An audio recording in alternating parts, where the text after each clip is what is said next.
Forgive the screen wobbling about because I have a cat here. So this is Bubbles, the franchising cat. I hope you're all good. And in fact, Mara has a cat, pretty much the same. So we have cat twins. Yep. And But look, I always like to start the show with explaining what the franchise show is all about and the premise behind it. As you can imagine, it's about franchising. There's no denying that. And it is designed to be a safe space where people can have a conversation about issues that are interesting and important to members of the community that are in franchising. So you could be a franchisee, you could be a franchisor, you could be an entrepreneur. We're hoping that the show across the weeks and months will give you insights into what being involved in the industry of franchising means, how you can get the best of it. And we do that by taking some topics and having a nice wide-ranging chat about the topics. And there's lots of elements to franchising. And thank goodness it's a wonderful conversation that can continue. But we really hope to add some value to the community. That's what this show is all about, adding value. And the other thing is it's a community. So it's about all of us, not me, not anybody on the screen, but about everybody in the audience. We're all part of the same group of people and we want to add value for each other. So I really encourage any comments, questions that anybody has. We always like to bring them into the live recording if we can. The live is part, I suppose, of a body of work. Each week we have a conversation. You know, we get some really interesting little nuggets, I suppose you could call them. And we're going to do different things with that over the coming months. We're going to do YouTube shorts. We're going to do top 10 lists, how-to guides, all these sorts of things. Maybe even one day an anthology. So everyone can do a chapter and then I can say I've written a book then. Although I wouldn't have written it. We've just asked a few questions. But there you go. So that's the premise of the show. This week's topic we have as the wrong franchise. And of course, what that's also about is how to choose the right franchise. And all of the pitfalls in making that decision when you've got such a wide variety of choices in front of you as a franchisee or a potential business owner. So it's my cat is biting me. Sorry. Stop doing that. Ow. See, high production values. This could be edited out. This proves it's live. I'm getting attacked by a tiger. So we take a topic each week, and as I say, this week we've got a great topic, and it'd be really interesting to see what we all make of it and how we go about making that choice when we're looking at different franchises. Sorry. just let him be part of the show. Come on. Oh God, he is gorgeous. Right. And without further ado, I would like to introduce our wonderful guest for today. Returning guest. First ever returning guest. So quite the honor to introduce Mara. Everyone knows Mara. She's based in Italy, which always sounds lovely to be based in Italy. In Milan, I believe. Is that right? Yeah, that's right. Yeah. Which is a part of Italy I have been to. Because I've been to a show there. So there you go. I'd like to introduce Mara, and perhaps you could give us a little bit of an opening thought as to what you think about in terms of choosing the right or wrong franchise in your experience. Well, I would say, first of all, in the last more or less 15 years, what I've seen basically, it's you need to start from the right point of view. That means, depending on what you're looking for example, I just wrote an article talking about the how to choose a franchise and how to be careful on a franchise using the Tinder app. Okay, Yeah. very good. Like that. Yeah, that was a fun one because usually when you go on Google Trends and you see the trending researches that they're doing, they are always focused on the financial subject. So it's lower than 30Ks or sometimes free. And my comments is, if you find it free, please give me a ring. I would need one. While on Tinder, the first question that you have to answer to let the algorithm work for you is, what are you interested in? Yeah, great question. So think about it. We are so good at using some kind of apps, basically all apps, but we never focus on how the instrument works instead of what we're looking for. So I'm looking for, a one night stand. Okay, I have my idea in mind. That's perfect. That's the kind of profile I'm looking for. But you see, I know what I'm looking for. When I'm looking for a franchise, it doesn't matter if I'm a potential franchisee or I'm a potential franchisor, which means I'm an entrepreneur that is trying to franchise this business. I don't have the slightest idea what I'm looking for. Mm, yeah, exactly. Yeah, you're right. It's trying to understand what people are interested in and what interests them as well. Um, Before we continue our wonderful conversation, I'd just like to recognise everybody that's here so far. Um, Starting with the wonderful Omar. He has an amazing show called Zoom Party, and you've got to check that out. Great fun. We've got Kelly here. Kelly is my wonderful friend, co-host on the Hour of Empower with Don. Pleasure to have you here, Kelly. Look forward to hearing your thoughts. And Kelly's show follows this at 1:11 Eastern or 6:11 UK time, and that's the Awesome Journey. And it is, as it suggests, awesome. We've got Jamie here. Jamie is a great guy, fantastic franchising expert. Looking forward to hearing what Jamie has to say. What we got here? We've got Simon. Oh, well, Simon is such a supporter of the show, and he's an absolute legend. And I love hearing his thoughts and comments. He adds a huge amount of value, but when he's on screen, he's been a guest, and when he's part of the audience. So it's an absolute pleasure to have Simon with us.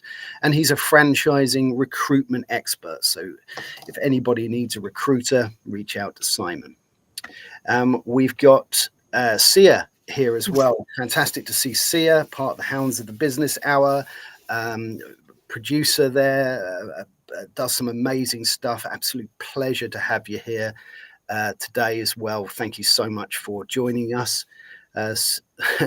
Sia clearly likes the dangerous tiger that was involved in the early part of this particular episode. We've got Tim here as well. Tim, again, he's going to be on the show. He's going to be on the show later this year. Another franchising expert. Really great to have you here. Add a huge amount of value. And he's put, good evening, lovely franchise people. Happy New Year to everyone. Let's all have a great year, which is a really lovely, positive thing to say. So we've got Jitin here. Jitin, again, is going to be a guest on the show. We're going to be discussing the youngest franchisee when he's on, which is going to be a great topic. And he's been both a franchisee, age 22, and a franchisor. So it's going to be a fascinating conversation. Really looking forward to hearing what you've got to say as well. And then finally, we have Natalia here as well. Natalia is just a fantastic franchising expert. Again, going to be a guest on the show.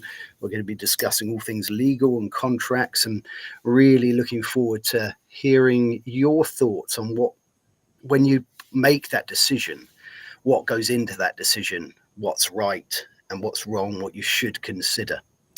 So that's recognizing everyone, I think, that is here at the moment. I do have a little bit of an issue sometimes where some comments don't come up. So if I will be looking at my phone as well, because I can sometimes see people's comments there. So Mara, thinking on from what's been said there, and going on from establishing what somebody's interested in as a sort of a first step in that process. Where do you think it goes after you find out what they're interested in? You know, that I guess narrows the field down in terms of a choice. Well, actually, too many times we do make a confusion between the field that we are interested in and what we are really good at. That's So, very like, interesting. for example, I love traveling. Fantastic. Am I going to open a travel franchise? Nope, the two do not match. That's really interesting. Yeah, yeah. It's like, as I said before, we too many times tend to confuse the instruments with what the instrument does. Yes, yes. And basically, who gets close to the franchise business? I came around, what do you say, to narrow them at 5 different profiles. We have the hungered. So basically, used to be an employee and he's choice to become an entrepreneur. Doesn't matter if it's a franchisor or a franchisee, is driven by having to prove something. Mm, Then we have the dissatisfied. This dissatisfaction is due to several factors. Could be a difference between what he does and what he would love to do, moments of a reorganization the corporation. So the so-called Plan B. mm, See what happens. Then I have my favorite one, which is the Maverick. That's what we call them. Basically, it's an individualist, and his choice is driven by the need to redeem himself, well, rather than having something to prove. And then we have the so-called entrepreneur, which is basically has already one or more activity, and he wants to diversify, especially if it's in a crisis moment of this particular sector or whatever. So this is what I mean. They can have half full and half empty. The main profile that you will find inside the franchise business. mm, mm. So Yeah, yeah, absolutely, yeah. And it's really interesting to sort of put them into those different categories. I love what you said there about what people are interested in versus what they're good at. That's a really, really interesting, when we're talking about choosing the right or the wrong franchise, that's a really interesting point. You know, how much do you think you value someone's experience in, i.e., what they're good at, versus their passion, i.e., what they're interested in? I think it's an ongoing debate, actually, it what is. is important. It is. Because Because you can be trained in a franchise. Well, actually, you need to be trained. But if you're passionate about serving people, uh, having a franchise that has to deal with people daily, believe me, it's a plus. mm, mm, mm. Yeah, absolutely. No, I think you're right.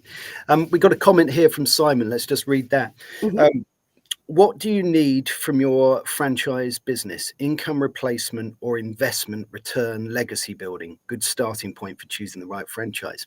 Yeah, yeah, I think so. Again, it's trying to establish what people want Mhm. uh, from a business, because an income replacement, it's a really interesting point, because I have conversations, it's always my opening gambit with any potential franchisees, to talk about what it is they want, you know, in the short, the medium, the long term, what their exit strategy is, you know, Mhm. because it makes a difference if you start in a franchise business as a franchisor and you're looking for income replacement, then you will tend to grow a business that plateaus in terms of its income, which doesn't make it a particularly attractive thing for somebody to buy if you then decided to exit. Whereas if you know right from the beginning that your exit strategy is to build something that is saleable, that is an asset, then you're going to make sure that you're getting a business ready to sell then. So what's your take on that question there, by? Well, think about it this way. The drivers of a franchisor become the drivers of the franchise. Mm, So mm, everything goes along with it. If the starting idea is, for example, I have a problem and I need to solve this problem, it goes in one direction. If I'm searching for, I don't know, something different to do, or as Simon said, an income replacement, well, that's another business. It mm, doesn't matter what you do. It does matter what you end up to. mm, yeah, I think you're right. I was going to touch on a few points. You very kindly pinned some particular subjects that maybe we can talk about. So it might be worth having a look at that.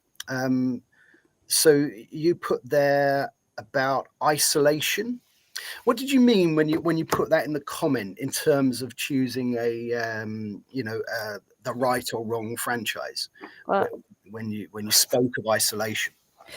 because especially at the beginning, it doesn't mean if you're a franchisor or a franchisee, you will definitely be isolated. You are too concentrated on what you need to do, what it needs to be done. You will become the main point of how do you say, reliability. That's another good point to talk about. You'll be the only one reliable for everything that needs to be done. So you will, especially if you used to be an employee before, you have no peers, no bosses, nobody else around, just you. And you need to be aware that especially the first year is going to be tough. I know you. I know so many times they say when you start something, you will need to have a good team around you. Yeah, you're right, but team do things. You are the one that is bearing the weight of your choices. That's very interesting. I think you're right. Do you think there's such a thing as positive isolation? I think there are certain people that thrive. I think you've got to understand what type of person you're dealing with. But if you've had a history of working on your own and you thrive in that environment, perhaps you don't suffer so much in terms of isolation.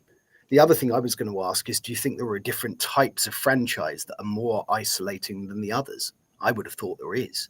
Yeah, there is, You know, especially in the services.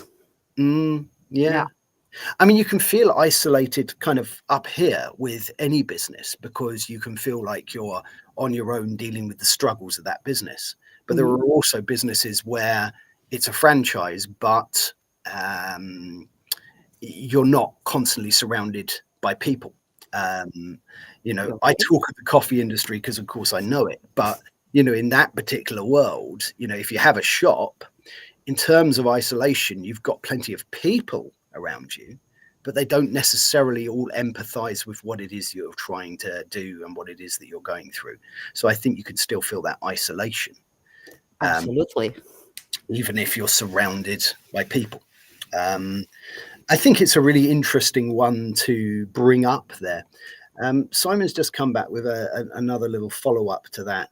He said he's talking from the franchisee's perspective on his last comment, which was this one. And I think we did talk about it from the franchisee's perspective. And yeah, I think absolutely. I think it's just really understanding what type of person that really just trying to understand who they are. Yeah. Do And the you? reason why, I mean, because so many times we never ask ourselves why we are doing something. Mm, We just keep doing it. Maybe we do feel satisfied or unsatisfied. So it's up to us to get to a point where you need to take a decision. mm, mm. Yeah, absolutely. I think you're right, and I think asking ourselves why we do something is is key to when you're trying to make the decision as to which franchise to choose, because why you're going to do something is going to continue to drive you forward to make good positive decisions as you head towards whatever your exit strategy or goal is. um, we've um, we've got a couple of comments here. Let's have a look at those. So Simon's put here, you were never isolated in a franchise because you were part of a network with like-minded individuals. Yeah, I think it's absolutely valid to say that you've got lots of people around you. I think isolation can come from within, because even if you've got great peer groups, other franchisees, you've still you've got to reach out to them, or you've got to get involved in those peer group sessions, and you can isolate yourself sometimes. So I think it's now at that point it's down to the franchisor to make sure that there's a strategy in place for franchisees to be able to openly discuss things, any issues, concerns that they might have, in a environment that is safe, where they can just say some things without sort of fear of judgment, and they can get some positive ways to go forward. So I think that's a very valid thing to say. If I can add something to Simon comments, I would say you're right, Simon. I mean, we are part of a network, but at the beginning of everything, every time I think about what a lot of franchisors in Italy did during the COVID period, they basically they reached out to the single franchisees and asked, "What kind of help do you need?" And most of them, they did not answer, "I need money to pay people. I need help. I don't know what to do. I feel lonely." Yeah, I feel lonely. Yeah, exactly. Yeah. It's interesting to see that you say about reaching out for help as well, and asking someone what type of help do they need. I think it's really a valid thing to do. What about we've spoken a little bit so far about, as a prospective franchisee, how you go about making the right choice as for your franchise that you're going to choose. What about as a entrepreneur, um, making Oh, making the choice as to whether to franchise your business? That's another perhaps good question to think about. well, usually I can tell you what happened over here. You have the push or the pull strategies. So basically, a lot of Italian entrepreneurs do not feel that franchising is the right choice. So they tend to keep working on their single or multiple units. They they still want everything under control. And the other one is, well, a friend of mine says you can use franchising as a system to improve your income, to improve your brand awareness, or whatever. So Italian entrepreneurs can be divided in these two main groups. But tell you the truth, there are. I see the comments over there. I need not to be distracted. Take off the comments. What does it mean? Okay, as a franchisor, if you are the one that had the idea, you are not the one who will be able to develop the business in a franchise model. Let me tell you that. Yeah. So if you're good at what you did, if you had that great, fantastic, unique proposition to the market, keep doing that. Mm, Don't put yourself in trying to understand how is the requirements to become a franchisor. Just hire somebody else. You need finance and you need selling. It's like a triangle. You need those three. But if you are good at what you did, keep doing that and try to find somebody that is good at helping you in doing what you're not able to do. Because too many times the franchisor tends to become a one-man band. I mm, do everything, especially at the beginning. I know it's expensive. mm, I know that. I mm. know that. But believe me, keep doing what you're good at. Yeah, yeah. I think that's really interesting. I think it is fascinating to get your take on that sort of step between becoming from an entrepreneur to a franchisor, and it doesn't suit everybody. So No, it's really interesting. Just think, to try and think about, you know, what your business needs. Whether you can be separated from it. Whether if you've grown a business that unfortunately relies on you as the brand, then you can't scale that as effectively, perhaps, as if you had grown the business always knowing it was going to be multi-unit and perhaps always knowing it was going to be franchised in the end. Ed has, in fact, we've got a couple of comments here. Let's put up Malcolm's comment here. Malcolm is a fantastic guy. I'm going to have a conversation with him, and in fact, I might meet in person with Malcolm in the coming weeks when I go up his way. He lives, I think, near Sheffield. The franchisor should create profiles of their ideal franchisee, gives them the opportunity to find the right match using Mara's Tinder analogy. Yeah, yeah. What do you think of that, Mara? I think that's. I mean, we do it. I think it's absolutely the right thing to do. You've got to well, find. all franchisors need one. Mm, I mean, and as Malcolm said, it's the ideal franchisee. And believe me, it's like when you're trying to find the perfect partner of a lifetime. I mean, it doesn't work that you find it already said and done. Here it is. no. Mm, But as you need to find those who have the potentials to become the ideal franchisee. And remember, you start from scratch, but you need to be aware of the, how do you say, pits and falls you can find on the way. Like, for example, if somebody is not able to learn, is not able to listen to the advices, is not able to seek advices, my question is, are you think this person is going to be a good franchisee? mm, mm, mm. Yeah, I think you're right. I think I think you definitely need that ideal franchise profile.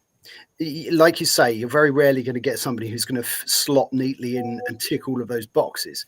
But I think what you're going to get with that is if you get somebody who matches in certain areas and not in others, you can make a perhaps a more logical judgment as to whether the areas where they're not quite as ideal, can that be made up with training or with other support structures. So I think this is a really interesting point, because it's an interesting point on both sides. You know, as a franchisor, you've got a profile of an ideal franchisee. As a perspective, let's switch it back now to when you're a franchisee looking at a franchise business to invest in. Mhm. Well, I think you could perhaps apply the same strategy as this. So you can have your ideal franchise. And perhaps, Absolutely. yeah. What do you think of? I mean, it's commonplace for franchisors to have this policy and create these profiles because they're businesses, and an ideal customer profile is part of many businesses' processes and what they do. But as an individual, especially as an individual looking at investing in a franchise, it's not perhaps commonplace. Where do you think you'd start as a potential franchisee to come up with that profile of your ideal franchisor or your ideal franchise? Well, I would basically start with the brand values, because it doesn't matter what you're telling me, it doesn't matter how much money I can make. But if my values do not match the franchisor values or vice versa, we are going to have a huge problem here. Mm, mm. Yeah. Do you think values? I mean, we had a conversation about this Mm-hmm. relatively recently, and in fact, it was with Danny, and we were talking about the fact that that's my doorbell. That's Amazon. That's Amazon. I knew it. Use it live. They're gonna have to deliver that in parcel box.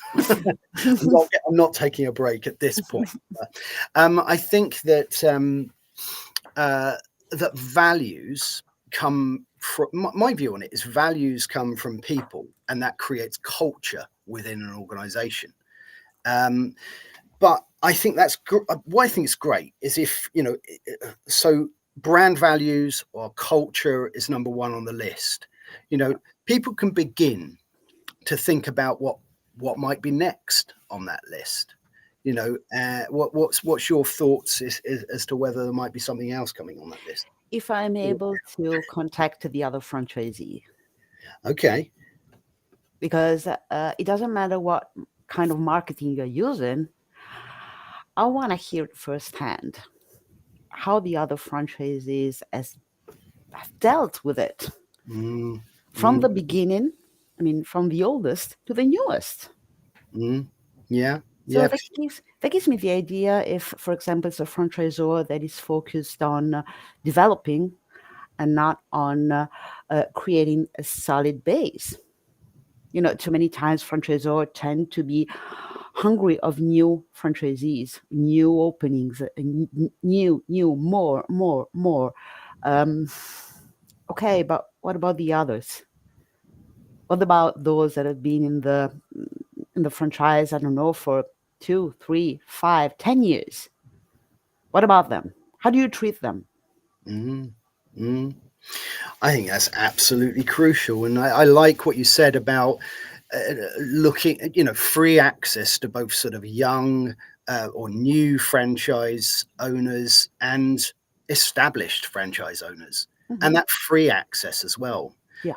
To sort of say, well, look, pop into any site, because that way there's an absolute sort of openness to what you're saying, and that they know that they can just have that conversation. I think that's great. I think values are important. I think speaking to other franchisees are important. Um, I think also it's a trust journey as well. So you've got to be able to get on with the company and the people you're working with. It can't. That's harder to put into a sort of a tick box when you have opening conversations. Yeah, I know that. But But as you it's said, trust quite being process. trust the journey, you Mm, need to start at some point. mm, But talking with the others, so seeking their point of view, you will be able to have a wider picture of mm, what really happens. So, like for example, if more than half of the franchisee you're talking to keep saying that our franchise manager is great. I've asked him a lot of things, and he came right away with a solution. And the other half says, I hate my franchise manager. He's a mm, complete AO. He never answers my email. mm, You mm, can go deep and farther, but uh, not too many times you find half and half situation. You usually find a general trend. mm, Like for example, have you been satisfied with the initial training? How about the ongoing support? mm, Or what's your main issues? So that also means that the franchisor not only um, creates the right environment, but helps the other franchisee understand that if they are sincere with those who are asking informations, that will do the trick.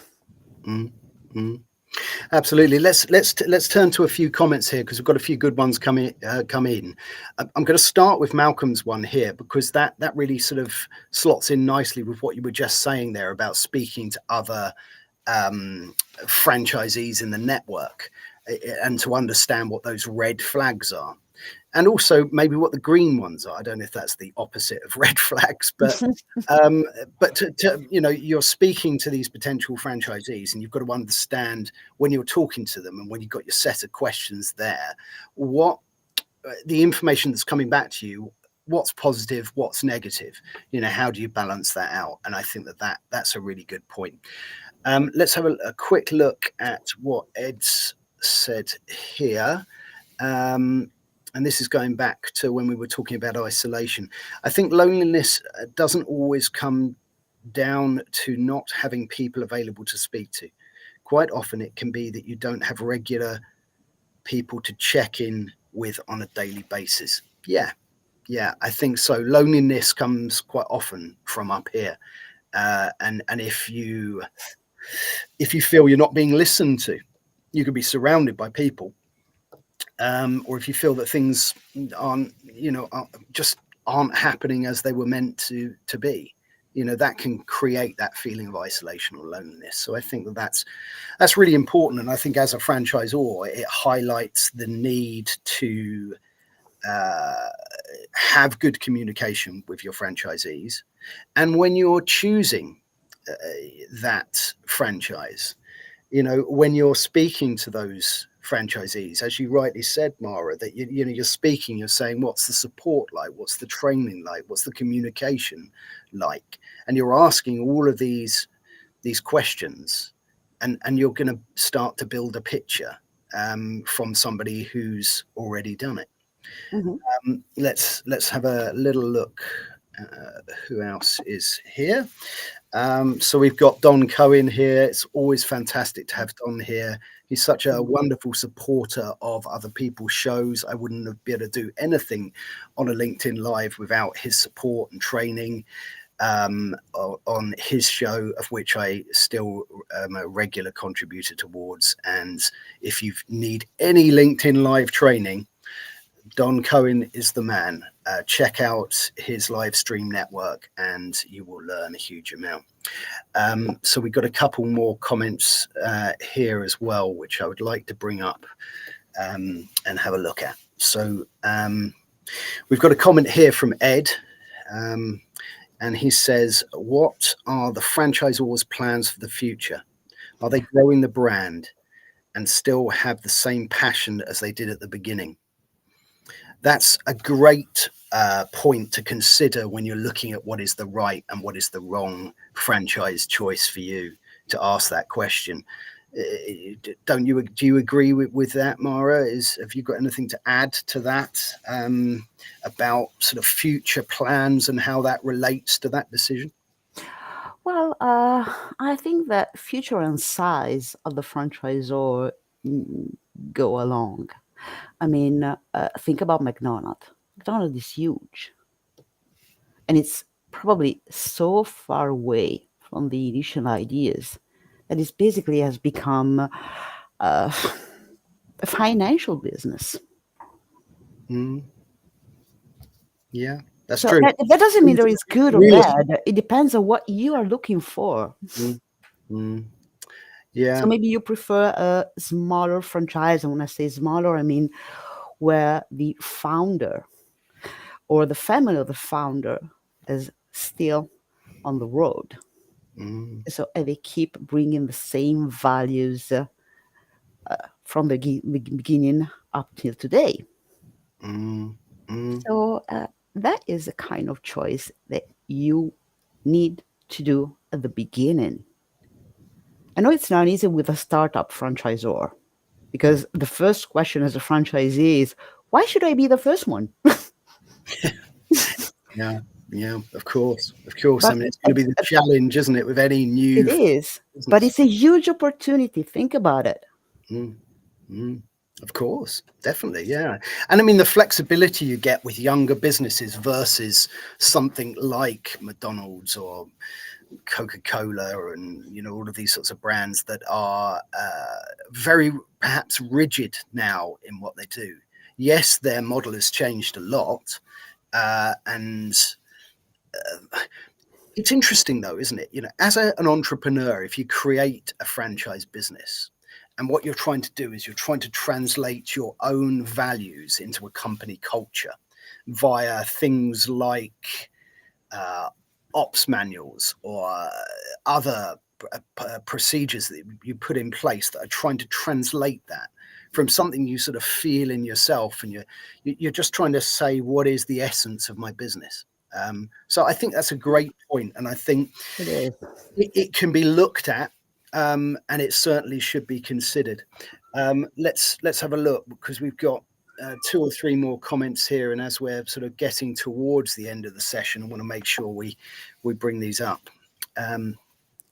So Simon's put here, all important, but if you choose a franchise that requires continual investment, you are overgeared from the start.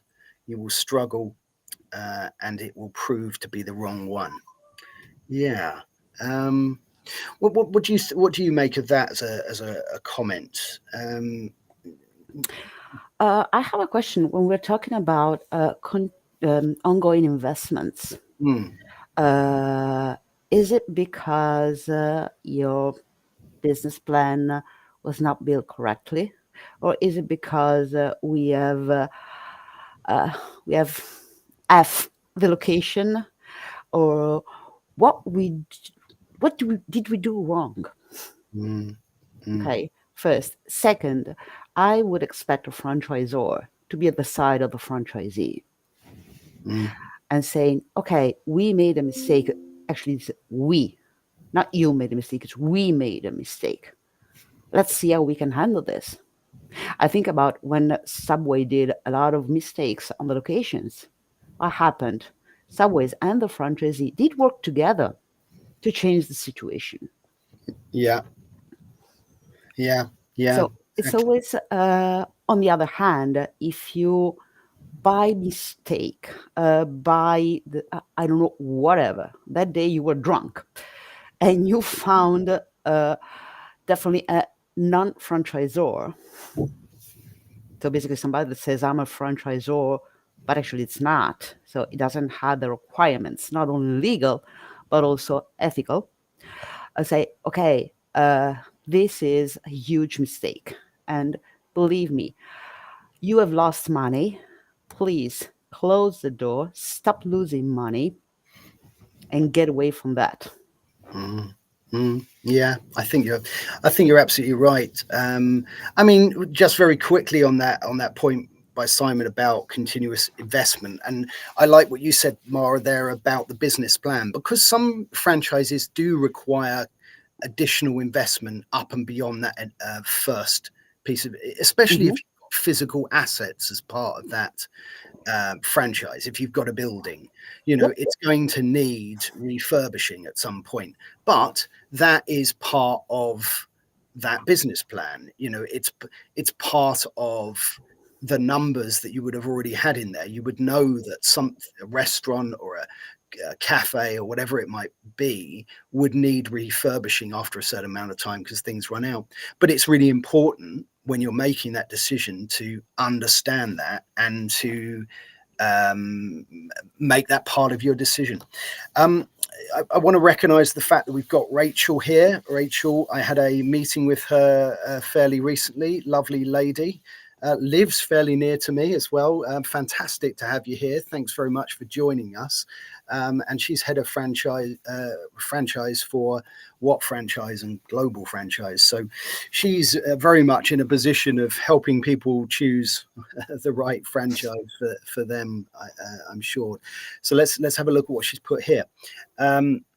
So she's put, I think when you are looking at an opportunity and you are talking to other franchisees, as I really believe you should, and the same challenges come up, this is a good place to start in your conversations with the franchisor to find out how these challenges are being addressed. I think that's absolutely a first-class thing to say, because when you talk to the franchisees, and if you do get these so-called red flags, right, it can put people off that particular franchise choice. But what I really like about Rachel's comment here is if you do a bit of a deeper delve, and there's a challenge, but you then ask the franchisor, look, I've discovered that this is a commonplace challenge that's being voiced within your network, and they speak to you about how they're dealing with that, at what stage they're at, the time frame for the improvements, the plan, how that's communicated, then it's not necessarily a negative point. So I think this is really interesting when you're choosing that franchise to not necessarily be put off by something that, without investigation, could be a challenge. Because it's much better if you get a franchisor that takes a challenge or an issue or a problem and deals with it well. Because challenges always arise in any business, and certainly in franchisee agreements and arrangements. And to know that you're dealing with someone that takes on that challenge, communicates it well, and deals with it is a positive, even though that might have been born from a challenge that may have been negative. So I love that comment, Rachel. Thank you so much for joining. What's your thoughts, Mara, on that one? Well, I would say, Rachel, this is a thumb up. Well, basically, no, she's right. I mean, even if you have a lot of red flags, don't stop your search. Keep asking questions. And if you go to the franchisor coming up with these informations, maybe he's not aware of, we have two options.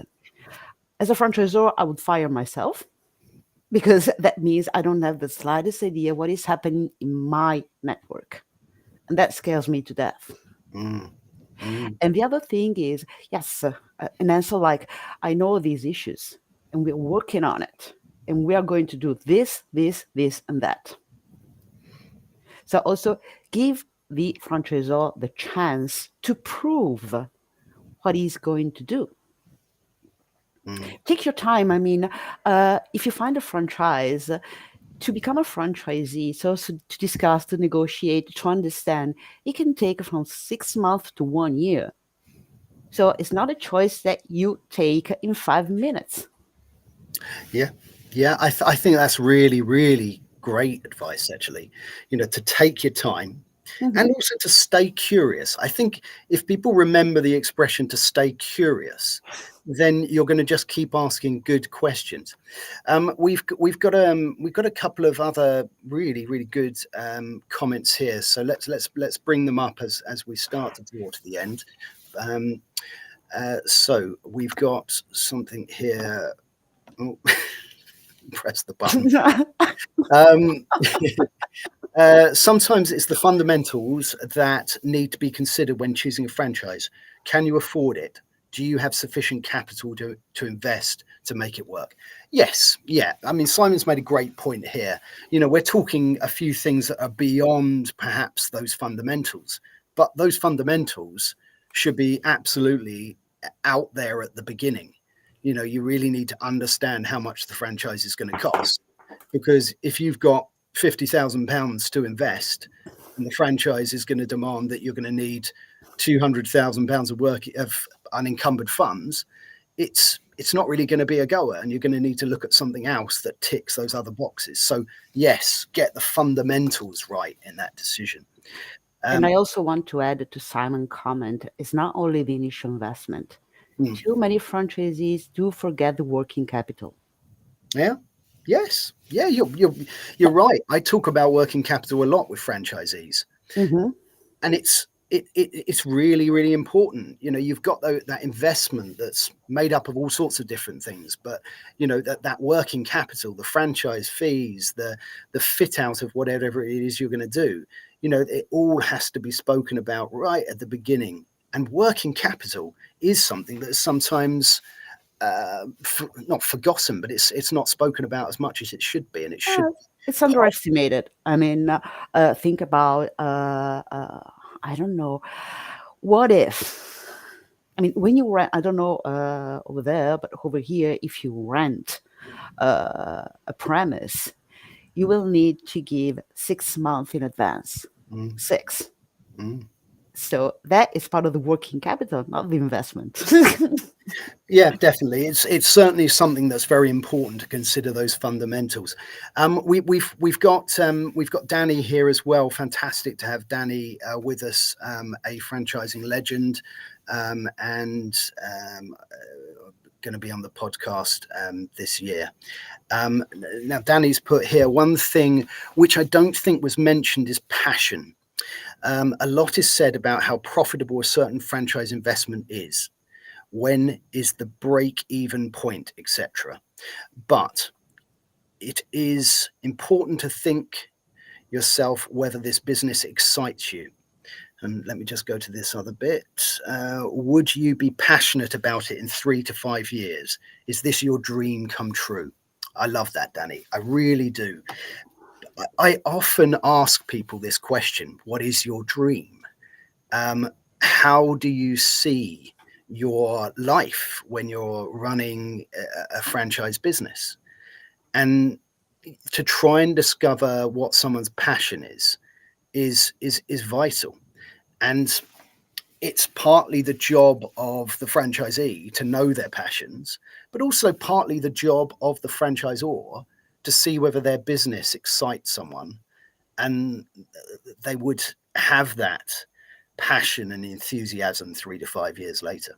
Great point, though. Really, really good point to consider passion in that decision-making process. I want to make sure we touch on all these comments. I should perhaps make the shows longer because there's some absolutely fantastic comments. But we're going to keep going as long as people are okay with that and my cat doesn't attack me. So we've got Jitin here, and Jitin has made a comment here. Let's read that. I think it's important to define what wrong is. Their values, their proposition, their people, their approach, their brand, their agreement, their track record. It's also important going through bodies like the BFA, etc., to ensure they've gone through The basic franchise qualification. Thank you. You're welcome. Absolutely. Yeah, I think this is really interesting. The topic of the show is the wrong franchise or the right franchise. But what we're trying to do here, and Jitin's comment is fantastic, because it's starting to break down the elements of this. And this is what we've been talking about all the way through, how you break it down into little things that you can make a quantified judgment call on. What's your take on Jitin's comment there, Mara? Well, basically, what is wrong for you may not be wrong for me. Yes. Yeah. So it's still a personal decision. It's still a personal long-term planning, long-term passion. So as also Danny says, it's not a one-night stand. It's a long-term relationship. Yes. I mean, it should be a long-term relationship. Things happens. COVID happened. Nobody could have imagined something like that. No. Wars happens.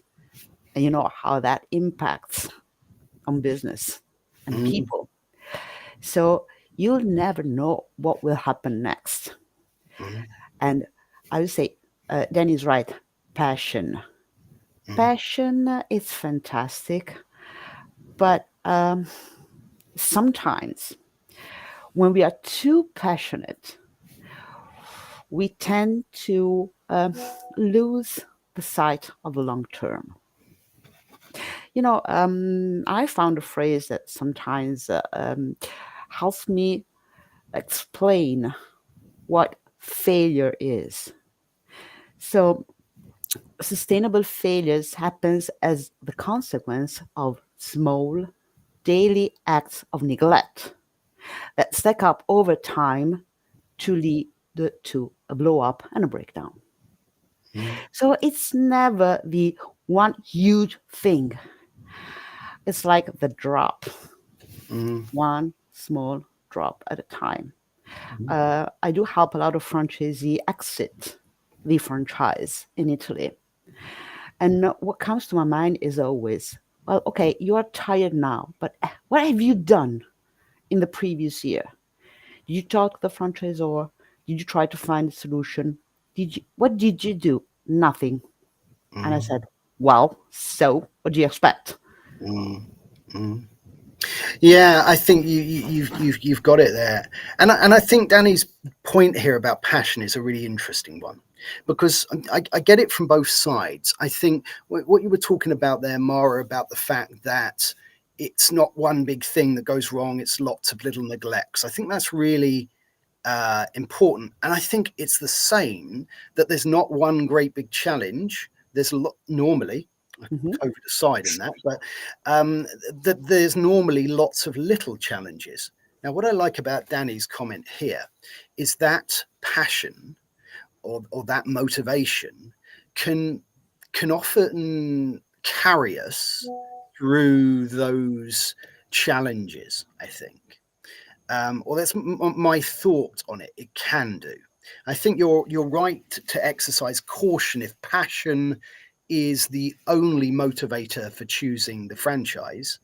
I think it's got to go alongside other things, but I think it's equally important as those fundamentals.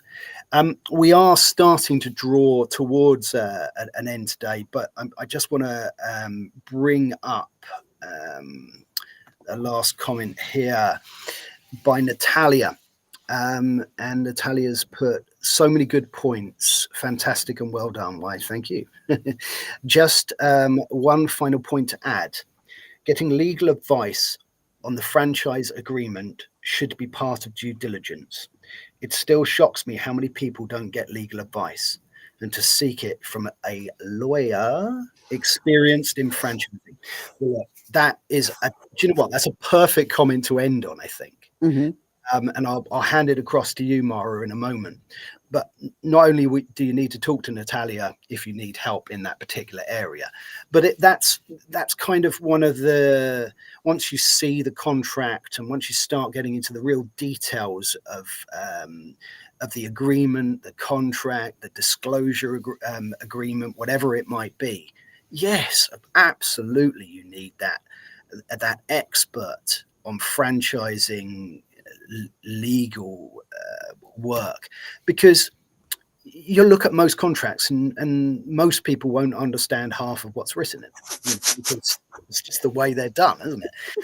Yeah, I think this is great advice and the great sort of final piece of that puzzle of making that decision. What's your take on Natalia's comment there? Well, Natalia, that's a standing ovation for me. Because believe me, sometimes franchisees are afraid to ask questions on the contract. They are afraid that somebody else could think that they're stupid because they do not understand what they're signing. But come on, you're signing at least a 10, 15 years agreement. I mean, come on. Don't you want to understand exactly what happened if? So what are your duties? What are the franchisor's duties? What are the obligations? Money, okay. Everybody says the entrance fee, fantastic. What does it stand for? Exactly, what am I paying? Royalties, what am I paying? Marketing fees, what am I paying? Initial investments, how is it split? What am I buying with the investments? Yeah. Non-competition agreement. Yeah, absolutely. And also what happens when you exit. And that exit strategy needs to be part of those opening discussions. And it's part of that whole concluding things. I like what you said there about what if, because contracts are there essentially to protect from the what if. but understanding them. It's not about changing them. It's about understanding obligations. And I know Natalia is a big advocate of the fact that it's not about litigation. It's about understanding the agreement and what's there in front of you. And I think it's really, really important to just understand that. So look, I think we are now I could keep going and talking to you, Mara, all evening, because it's been a fantastic conversation as always, and hopefully you will be a returning third guest. Let's see. Well, we have talked basically about one of the 15 items we were supposed to talk to. I mean, come on. We did that last time, but that's the joy. We can keep these conversations going, you see. It's an ongoing thing, and we can keep having this discussion, and I always enjoy it. So, Mara, thank you so much for your time again. You've been fantastic, fascinating. You've imparted so much useful information and passion as well about the industry. So I really feel I've got great value. And I hope everybody has here today as well. Thank you for everybody who's taken the time out of their day to be here in the audience and to be part of this community. The show is not the show without you. You really do drive these conversations, and each time I have them, I get value. I write it down. It's fantastic, and I'm proud to be a part of this community. So I want to thank you both. And next week we have, and I did write it down somewhere, we have Kurt Sarles. And Kurt is a fantastic and legendary chap, having worked with a little brand called Subway. I don't know if you've heard of them. No. But, I think I've cited them. And he grew 325 sites with them, and he's advised over 150 people about their franchises. So it's going to be another fascinating conversation. So with that, thank you, everybody. Thank you, Mara. And we will be back again at the same time, 5:15 GMT, 12:15 EST. And until then, see you next week.